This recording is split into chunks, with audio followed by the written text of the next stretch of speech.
औज़ुबिल्लाहिमिनश्शैतानिर्रजीम बिस्मिल्लाहिर्रहमानिर्रहीम अस्सलामु अलैकुम वरहमतुल्लाहि वबरकातुहू। आज हम ऑल इंडिया मजलिस इत्तेहादुल मुस्लिमीन पार्टी के चाहने वालों के लिए महाराष्ट्र से एक अहम खबर लेकर आपके सामने हाजिर हुए हैं। महाराष्ट्र में आज बैरिस्टर असदुद्दीन अवैसी साहब की अधिवेशन रैली का आगाज़ करते हुए बैरिस्टर असदुद्दीन अवैसी साहब ने प्रेस कॉन्फ्रेंस की। प्रेस कॉन्फ्रेंस के जरिए से उन्होंने अवाम को ये इत्तला दी कि आने वाले 2024 के लोकसभा चुनाव के लिए ऑल इंडिया मजलिस इत्तेहादुल मुस्लिमीन पार्टी 4 बड़ी पार्टियों के साथ मिलकर आने वाले लोकसभा चुनाव की तैयारियां करती हुई नजर आएगी।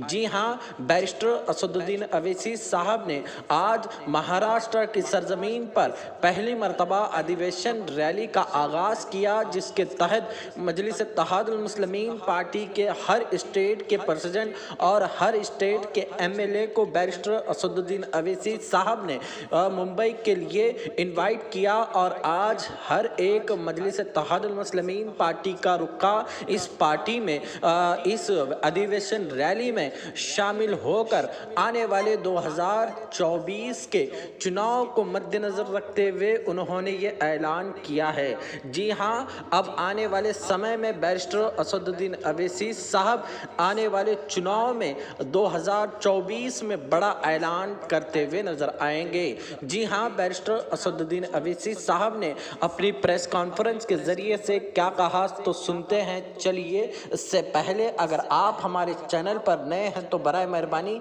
चैनल को जरूर सब्सक्राइब करें। तो चलिए सुनते हैं क्या कहा हमारे और आपके कायद बैरिस्टर असदुद्दीन अवैसी साहब। प्रेसिडेंट डॉक्टर गफ्फार कादरी साहब जो मेरे बाजू बैठे हैं वो सब मिलकर तय करेंगे किससे अलायंस होगा नहीं होगा। ये आपको थोड़ा इंतजार करना पड़ेगा, इतना जल्दी डिटेल बताना सही नहीं होगा, मगर ये फैक्ट है जो आपके सामने रखना। क्या फर्क पड़ेगा? आपका 2 सवाल 3 हो गए। इसी सवाल पर सर, उनके जाने से कितना फर्क नहीं, पड़ेगा? मैं उनको मुबारकबाद, जहां कहीं भी गए उनको मुबारकबाद। सर, आपने जुनैद नासिर के ऊपर ट्वीट करके ये कहा है कि सरकार हरियाणा सरकार की रजिस्टर्ड गाड़ी है और कहीं ना कहीं मुसलमानों को हिंसा का शिकार बनाया जा रहा है।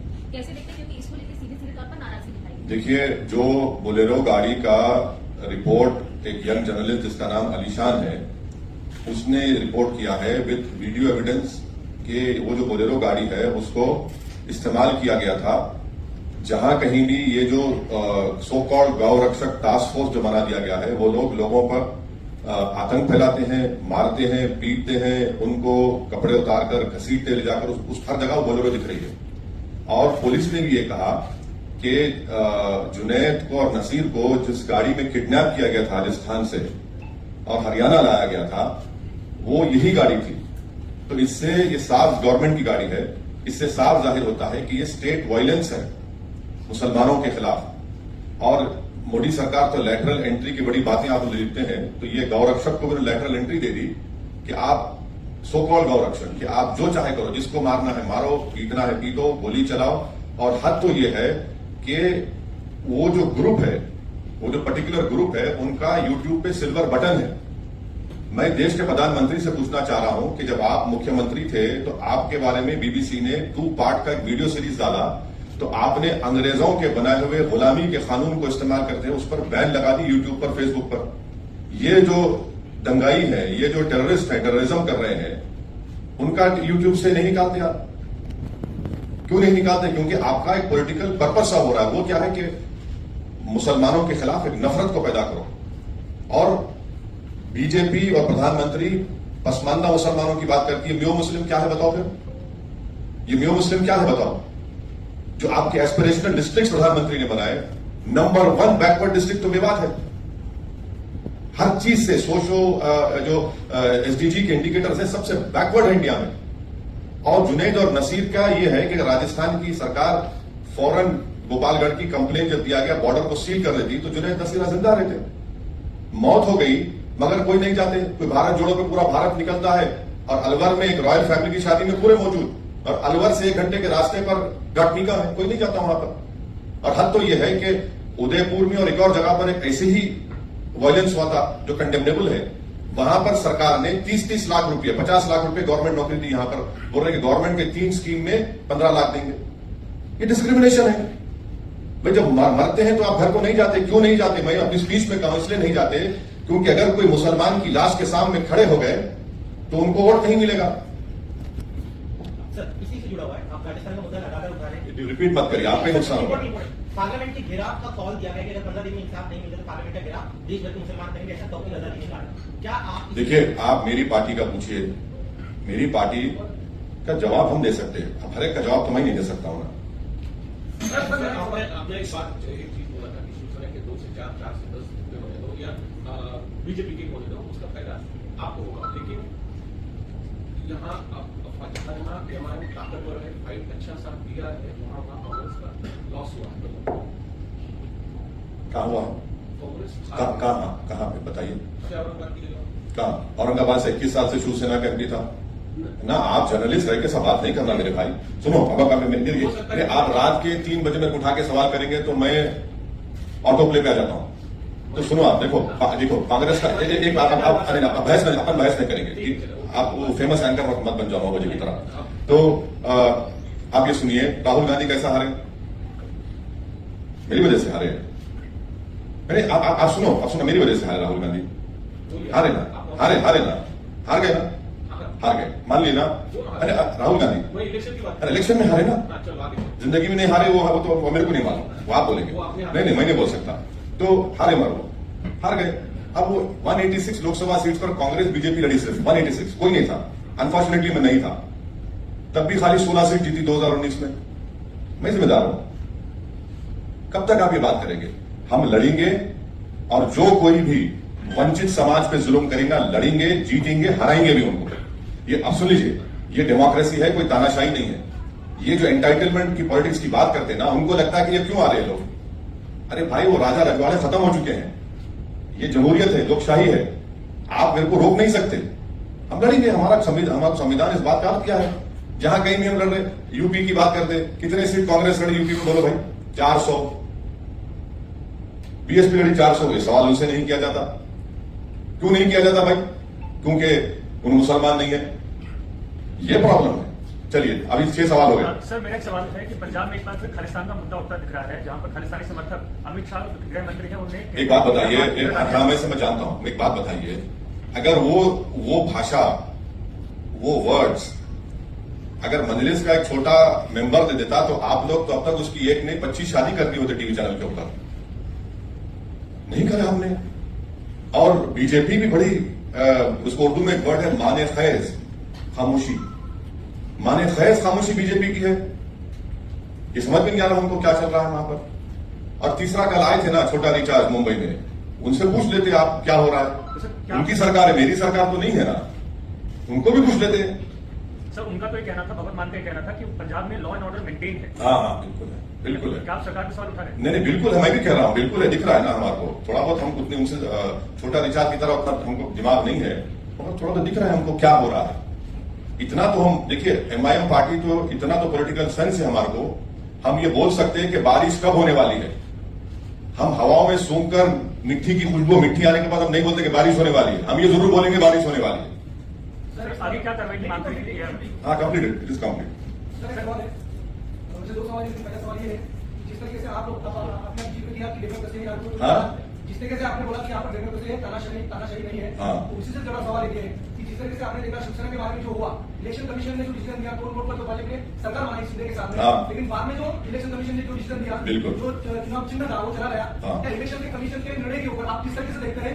ये पहला सवाल। और दूसरा सवाल ये हाँ, है, बोलिए दूसरा सर। सवाल ये है कि आपने देखा कि कल उद्धव ठाकरे से अरविंद केजरीवाल मिले, जैसे कि सब लोग अभी बोल रहे हैं कि छोटी छोटी रीजनल पार्टियां एक साथ आकर अच्छा। बीजेपी से लड़नी चाहिए, तो आप आज का क्या है? सबसे पहली बात तो ये बताइए, आपका सवाल ये भी होना चाहिए था, अगर आपका एहतियात है कि बिहार में मैंने 4 एमएलए को तोड़ दिए कांग्रेस राजद, वो अच्छा काम था क्या? बोलो, आपको पूछना चाहिए था। जब यहां गलत हुआ तो वहां सही हुआ क्या? क्योंकि ये सेकुलरिज्म के ठेकेदार हैं, ये चंगेज खान की तरह काम करेंगे तो नहीं, वो चंगेज मत बोलो। यहां पर होगा महाराष्ट्र में तो चंगेज है जो भी कर रहे हैं। अरे भाई, चंगेज दोनों जगह पे होता है ना, एक जगह कहां होता है? दोनों जगह होता है। सर, डॉक्टर उदित राज जी का कहना है कि अगर मोदी जी आपकी राजनीतिक कब्र न खुदी तो देश की कुछ जाएगी। कौन बोले? डॉक्टर उदित राज है, आईएनसी से कांग्रेस पार्टी। क्या बोला उन्होंने? उन्होंने कहा कि अगर मोदी जी आपकी राजनीतिक कब्र न खुदी तो देश की कुछ जाएगी, दोनों में से कुछ एक जरूर। नहीं, मैं तो इस पे नहीं बोल सकता मैडम। मैं खबर बनाने का एक्सपर्ट नहीं हूं, मैं जिंदा रखने वालों में एक्सपर्ट हूं। अब जिसकी खबर बनेगी उन्हें फूल चढ़ाएंगे, मैं नहीं बोल सकता इस बारे में। बात हो रही है नहीं, दोनों दिया मैं। आप एक सवाल तक जवाब इलेक्शन कमीशन के डिसीजन दोबारा मैं दोनों दिया हूं ना, मैं दोनों दिया हूं। दूसरा जवाब मैं दोनों दिया हूं। आपको पसंद नहीं आया तो कबूल कर लो आप। मैं आपकी जरूरी नहीं है कि आपको मुतमईन करके जाऊं। हाँ ठीक है, जब चुना हम पहले ही इंट्रोडक्शन में आपने सवाल किया था, उसका जवाब दिया हूं। आप टेंशन नहीं है, बोलिए। मेरा सवाल ये है कि लास्ट मैंने जो मैंने भी वाशी में जहां नवी में सकल हिंदू समाज की मोर्चा होने वाली लग यहाँ पर क्रॉस कट करेगी, इसके बारे में आपका क्या ये उनको चाहते हैं हाँ नहीं ये तो है ना। इंतियाज साहब ने बोला कि शेतकारी संगठन के लोग वो जो किसान की खुशी कर रहे, उस पर कोई धरना प्रदर्शन नहीं होगा। नौजवानों का बेरोजगारी उनका मुकद्दर बन चुका, उस पर कोई बात नहीं करेंगे। पर किस पर बात करेंगे? इन मुद्दों पर, ताकि पूरे माहौल को गर्मा के रखे, एक पोलराइजेशन होता रहे, गंदगी फैलती रहे। और पूरा बीजेपी और आरएसएस यहाँ की सरकार उसके पीछे है, इसीलिए उसमें इस तरह के स्पीचेस किए जाते हैं। और सुप्रीम कोर्ट ने भी उसका नोटिस लिया है। सुप्रीम कोर्ट ने कह दिया कि 100 मोटो एक्शन, तो देखते हैं 100 मोटो एक्शन लेंगे नहीं लेंगे। तो बिल्कुल इनका एजेंडा है, यही तो एजेंडा है उनका। सर मेरी तरफ से काफी सवाल। मध्य प्रदेश में ये कहा जा रहा है कि मदरसों के अंदर योग होना चाहिए, जैसे किसी भी शैक्षणिक संस्था के अंदर योग होता है, वैसे मदरसों के अंदर भी होना चाहिए, जो कि मध्य प्रदेश के कई मदरसों के बच्चों ने इसको अपोज किया है कि हमारे इस्लाम में योग की कोई प्रथा नहीं है और न कि किसी शैक्षणिक संस्था के अंदर कंपल्शन होना चाहिए। देखिए, जो मदरसा खोलते हैं ना, वो आर्टिकल 30 के तहत, फंडामेंटल राइट के तहत खोला जाता है। अब उसमें आप मेरा फंडामेंटल राइट मुझसे नहीं छीन सकते आप। वो मेरा फंडामेंटल राइट है, वो सरकार को समझने की जरूरत है। जब मैं इसको आर्टिकल 30 के तहत खोलता हूं तो आप कैसा किसी को फोर्स करेंगे? सर मेरा एक सवाल है कि मुंब्रा में जो है आपने कहा कि हर जगह हम लोग ताकत से लड़ने की कोशिश करते हैं, हम लोग वहां पर करवा दें। आपके 2 बार एमएलए वहां पर लड़ने की कोशिश किया, एक एमएलए आपका जो है वो छोड़कर पार्टी चला गया। तो आगे जैसे आपने 2 बार देखा कि ऐसा हुआ है, तो थर्ड टाइम आप कैंडिडेट नहीं, तो आपने क्या उसके लिए जगह तैयार किया गया है? तो वो जो कहावत है ना, दूध के जले छाछ को भी फूंक फूंक कर पीते हैं, तो हम दूध के जले हुए हैं। इंशाल्लाह पूरी कोशिश करेंगे कि जमीर फरोश, कफन चोर, बेईमानों को टिकट नहीं देंगे। सर एक सवाल और है कि 2014 में जो है पुलिस कभी भी आपको कहीं भी परमिशन देना नहीं चाहती, हमेशा रोका जाता है। पर 2014 में आपको जिस तरह आप हैदराबाद में घर घर जाकर जैसे आप ट्रेन चलते हैं, उसी तरह आपने मुंब्रा में भी कोशिश की थी। नहीं, मुंब्रा में नहीं हुआ। सर आपको परमिशन भी मिली थी 2014 में, मगर आप होटल में रुके रहे, मगर आप नहीं, गलत बात क्या है। वजह? नहीं, गलत बात है। 2014 मुंब्रा में मेरे को परमिशन नहीं मिली। अगर मिलती तो मैं बराबर आता। मैं तो कहता हूं कि अल्लाह ने मुझे पैरों में मेरे पहिए भी पैदा किए हैं, तो चलने का मेरे को बहुत शौक है, मगर परमिशन नहीं मिली। और जब मिलेंगी, इंशाल्लाह मिलेंगी, मैं जाऊंगा ना। अभी तो हम इसीलिए मुंब्रा में ही कर रहे हैं सब चीजें, क्योंकि एक महाशय हैं, उनको बहुत आसमान पे उड़ते रहते हैं, वो समझते हैं कि कुछ भी कर लेंगे, ये हम करेंगे। सर जिस संयुक्त विपक्ष की बात होगी, जो नहीं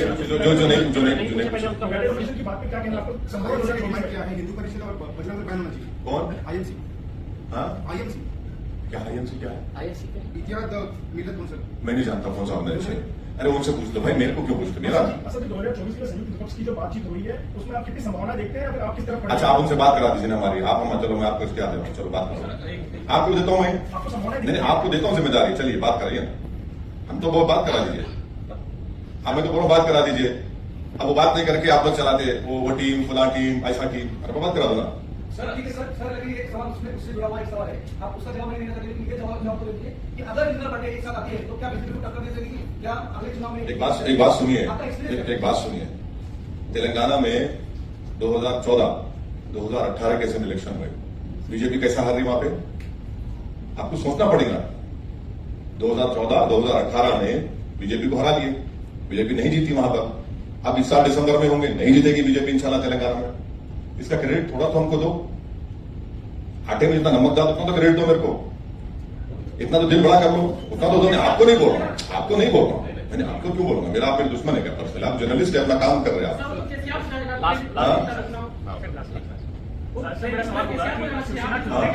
शिवसेना टूटने के बाद कई सारे जो पार्टियां हैं उद्धव ठाकरे के पास पहुंच रही हैं। आप भी मुंबई पहुंचे। कितने पार्टियां? कितनी पार्टियां हैं जो उनके पास पहुंच रही है, उद्धव ठाकरे से मुलाकात करने पहुंच रही है? कल आम आदमी पार्टी पहुंची, उससे पहले सपा पहुंची थी। क्या आप वैसे भी पहुंचने वाले हैं उद्धव ठाकरे से मुलाकात करने? सिंपैथी है? नहीं सर, मैं क्यों पहुंचूंगा? मैं जनता के दरवाजे पर पहुंचूंगा। मैं गरीब के घर पे जाऊंगा, मैं जुनैद नासिर के घर पे जाऊंगा। विशालगढ़ में जो परसों दरगाह के सामने शिवरात्रि के दिन जो पटाखे दरगाह की तरफ मारे गए, मैं उस दरगाह के पास जाऊंगा। जिस पे जुल्म हो रहा है उसके पास जाऊंगा मैं। और जो लोग खामोश बैठे हुए हैं वो क्या बोलेंगे फिर? वो तो बोलना चाहिए ना उन लोगों को, कुछ नहीं बोलते। देखते हैं क्या आपका क्या सवाल था। आपके घर पर हमला किया गया दिल्ली में, उससे हाँ। पहले गोलियां चलाई गई थी, आपको घर पर लगातार ऐसा है ना, ये नामर्द लोग हैं, इनको हिम्मत नहीं है, तो इनको लगता है कि मेरे घर पे आके तो पत्थर मारेंगे। मैं इन लोगों से बोलूंगा कि बेटा नेक्स्ट टाइम जब तुम आएंगे मेरे को बोल के आना, मैं रहूंगा घर पे, जब पत्थर मार के दिखाओ। अरे क्या है ये? अच्छा आपको मालूम कि मेरे जैसा ये कैमरा है ना, ये कैमरा, वो दीवार, उधर दिल्ली पुलिस का हेडक्वार्टर है, बाजू मेरा neighbour election commissioner of India है। वो क्या हो रहा है? ये एक सिक्योरिटी, हाई सिक्योरिटी जोन में 4 मरतबा हो चुका है और ये तमाशा देख रहे हैं। तो इससे आपको समझ में, आप देश देख रहा है इन चीजों को। खैर देखिए, मेरी जान की कोई अहमियत नहीं है, आप और हम जाएंगे इस दुनिया से, मगर जो आप जो चीज कर रहे हैं, लम्हों ने खता की सदियों ने सजा पाई का मामला हो जाएगा। हो गया सर देखिए, नहीं बाबा, नहीं सर, लास्ट अधिवेशन के बारे में आपके हो गया अधिवेशन का, बोल आपको बोल दिया शुरू में, बोल दिया अधिवेशन। नहीं सर, वही आप सुन लो, चाहे तो जवाब दे दो, नहीं तो दे देना। सर उत्तर प्रदेश में मायावती ने एक अलग झंडा यूज किया कि गणेश नहीं खाती है, क्योंकि वो जो बीएसपी है एक टिपिकल समाज का पार्टी है, ऐसा उसमें एक स्टैंड लगा था। लेकिन जो उन्होंने एक नया झंडा इख्तियार किया कि हटी नहीं गणेश है, वो चीज हुई। अभी उसके बाद जो हुआ तो एमआईएम भी यहाँ पर या पूरे देश में कुछ ऐसा करने वाली है, क्या सोचा है? बहुत कुछ सोचे, हम अपने आप को क्यों बोलेंगे? नहीं, आपको क्यों बोलेंगे? बोलना है बोलेंगे, अभी क्या जल्दी है? हमारे जरिए तो हाँ, आपके जरिए से ही फैलाएंगे, फिक्र मत करिए।